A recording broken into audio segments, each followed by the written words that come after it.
वृंदावन धाम की महिमा ऐसी है जो कि अनिर्वचनीय है, जिसका वर्णन नहीं हो सकता। महाराज जी ने ये बताया है कि अगर स्वयं पूर्णतम पुरुषोत्तम श्री कृष्ण से भी पूछा जाए वृंदावन धाम की क्या महिमा है, तो स्वयं श्री कृष्ण भी वृंदावन धाम की महिमा नहीं बता सकते। ऐसा है श्री वृंदावन धाम। देखिए, वैसे तो हम लोगों को सिद्धांत से समझना है भगवान, उनके नाम, उनके रूप, उनके गुण, उनकी लीला, उनके धाम और उनके जन, ये सब एक है, क्योंकि सब में सबका निवास है, कोई छोटा बड़ा नहीं है। ध्यान दीजिए, आप लोग बात ना करें। ये जितने हैं ये सब श्री कृष्ण है। सब में छोटे बड़े की भावना रखना ये तो नामापराध है। फिर भी प्रारंभिक रूप में साधक अक्सर ऐसा सोचा करता है कि चैतन्य तो केवल दो ही, एक हरि और एक हरिजन, महापुरुष और श्री कृष्ण, ये दो चैतन्य। बाकी नाम रूप लीला गुण धाम ये सब तो अवलंब है, ऐसा नहीं, ये सब चैतन्य है। भगवत क्षेत्र में कमाल ये है कि केवल श्री कृष्ण नहीं, श्री कृष्ण का रोम रोम, एक एक रोम जो है वो भी चैतन्य है, उसकी भी अपनी अलग मन बुद्धि है। ऐसा श्री कृष्ण का जादू है। श्री कृष्ण का जो लोक है, दिव्य लोक वृंदावन, वो दिव्य लोक ऐसा है कि वहां माया का प्रवेश नहीं है। श्री कृष्ण से पृथक और कोई तत्व वृंदावन में है ही नहीं। श्री कृष्ण के समान है ऐसा भी नहीं कहा जा सकता। ये स्वयं श्री कृष्ण ही अलग अलग रूप धारण करते हैं। वेद कह रहा है, न तत्र सूर्यो भाति न चंद्र तारकम नेमा विद्युतो भाति युतो यमग्नि तमेव भाति मनुभाति सर्वम तस्य भाषा सर्वमिदं विभाति। श्वेताश्वतरोपनिषद के 6वें अध्याय का 14वां मंत्र, कठोपनिषद के 2 अध्याय की 2 बल्ली का 15वां मंत्र। वेद कह रहा है भगवान के लोक में न सूर्य है, न चंद्र है, न तारा है, न अग्नि है, स्वयं श्री कृष्ण ही सूर्य बनते हैं, श्री कृष्ण ही चंद्र बनते हैं। वहां की भूमि भी ऐसी है दिव्य कि एक रज को, एक धूल के कण को आप देखें, उसमें भी वही सुख है जो श्री कृष्ण के दर्शन में, यानी सर्वत्र श्री कृष्ण। तो पहली लाइन में महाराज जी कहते हैं वृंदावन की महिमा ऐसी है जो कि अनिर्वचनीय है, उसका शब्दों में वर्णन नहीं हो सकता। जाकी महिमा वर्णनी न जाए। और ये रसिकों का धन है, इसको सामान्य जीव नहीं जानते, रसिक लोग जानते हैं वृंदावन का क्या मूल्य है। क्योंकि वृंदावन ऐसा है, आगे की लाइन में महाराज जी ने कहा है, निर्गुण सगुण ब्रह्म ते न्यारो।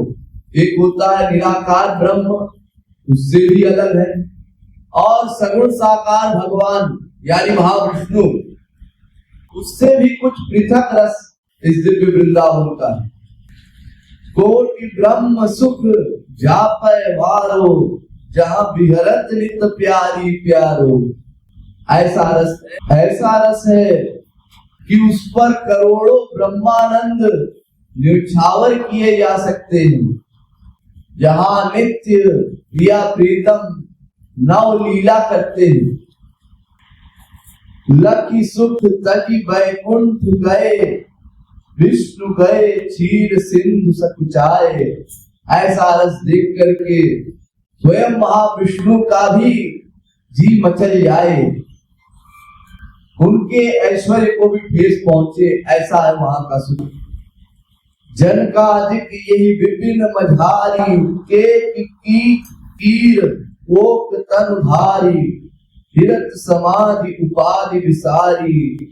ऐसा ब्रज है जहाँ बड़े बड़े विदेराज परमहंस, परमहंसों में भी टॉप करने वाले जो ज्ञानी है, वो भी एक आशा से ब्रज में जाते हैं, क्या हमको कोई सत्ता मिल जाए, चाहे मोर बन जाए, चाहे हम वहां पर कोई पक्षी बन जाए, चातक बन जाए, किसी तरह का कोई हमको सत्ता एक मिल जाए ब्रज में।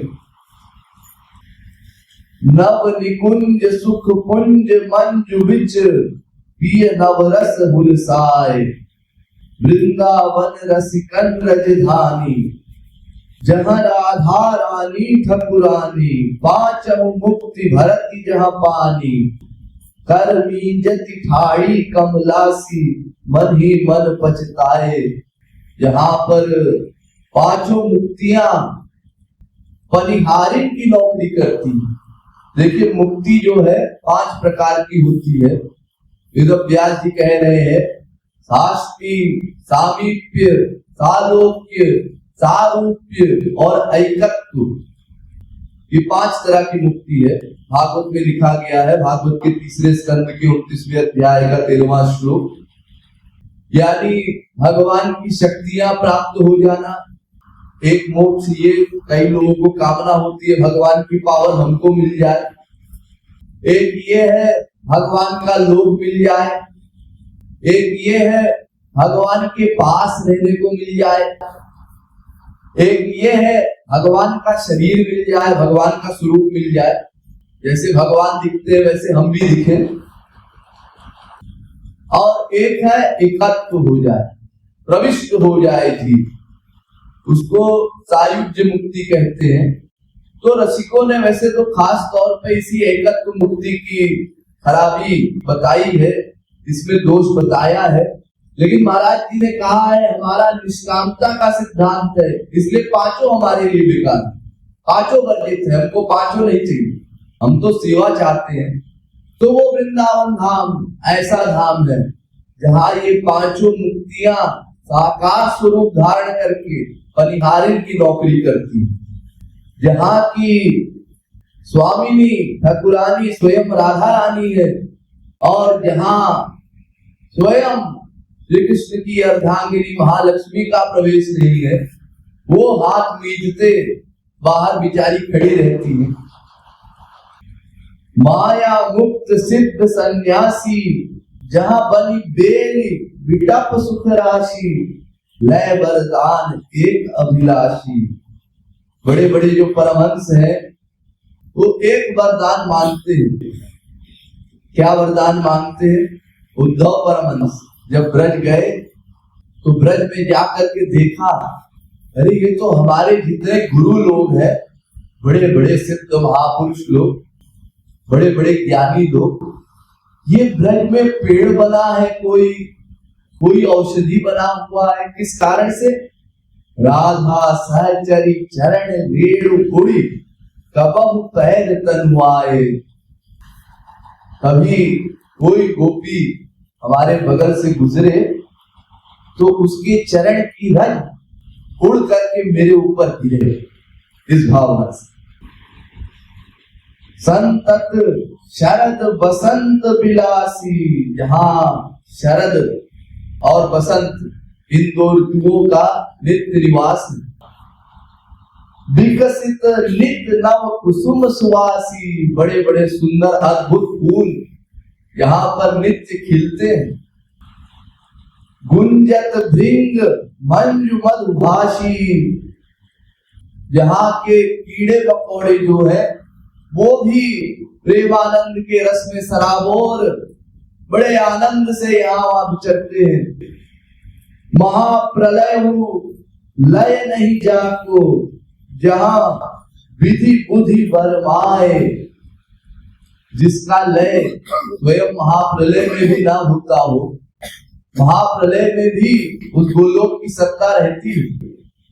बाकी जितने माया के लोग हैं उनका तो फिर से प्रलय होता है, फिर सृष्टि होती है, लेकिन भगवान के जो दिव्य लोक हैं, वो लोक हैं, उनकी सत्ता सदा रहती है। और वो ऐसे लोग हैं कि स्वयं सृष्टिकर्ता ब्रह्मा की देख करके बुद्धि चकरा जाती है।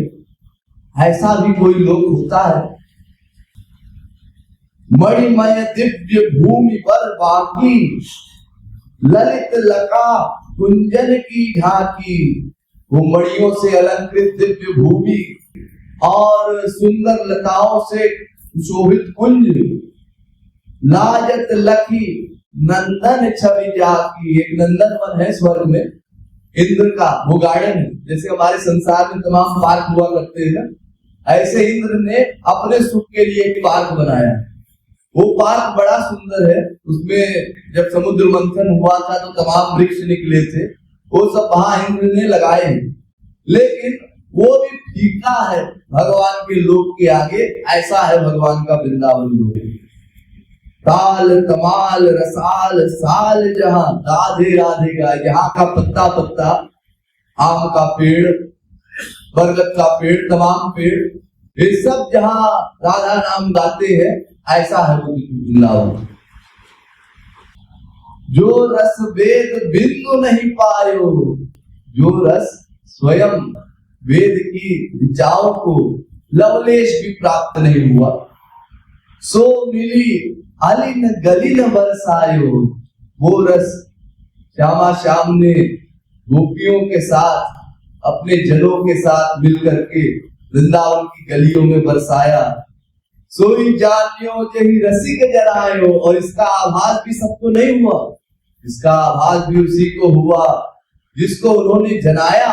सोई जानी जही देव जनाई। रसिकों ने जब दिखाया तब दिखा, ऐसा है वृंदावन।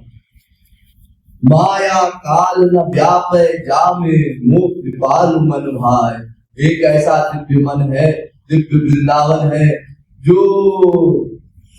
हमारे मन को भाया। ऐसे दिव्य वृंदावन में अपने मन को लेकर के चलिए। बोले श्रीमद् सतगुरु सरकार की जय।